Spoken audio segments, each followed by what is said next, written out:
la coalition Lamuka et l'ADD Congo rejettent avec fracas toutes les accusations mensongères que M. Félix Tshilombo a formulées contre l'opposition depuis la ville de Mbujimayi.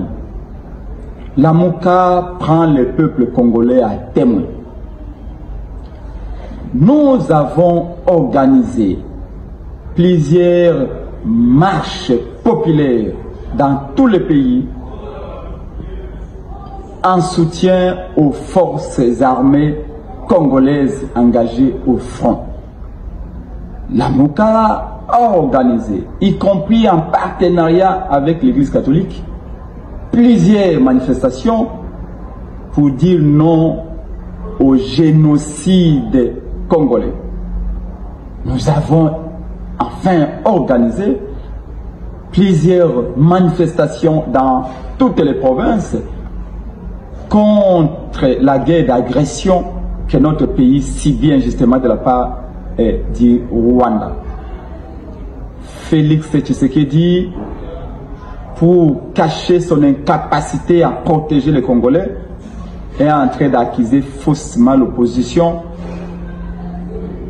dans son opération de lavage des cerveaux et de manipulation des populations de Mbujimayi.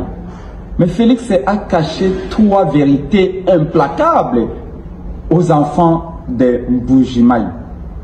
Qui a amené Paul Kagame à Kinshasa? C'est Félix Tshisekedi. Qui y a entretenu de 2019 jusqu'en 2022 des relations d'amitié copain-copain avec Paul Kagame? C'est M. Félix Tshisekedi.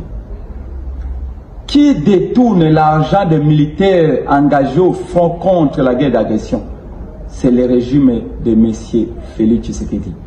Est-ce que Félix Tshisekedi peut regarder les enfants de Mbujimayi yeux dans les yeux pour leur dire que malgré les rapports des Nations Unies qui y attestent que l'Ouganda de Yoweri Museveni soutient les M23 en armes et munitions au même titre que le Rwanda de Paul Kagame, mais malgré ces rapports-là, Félix venait en pleine guerre d'agression de signer d'autres accords militaires de coopération économique avec l'Ouganda de Museveni.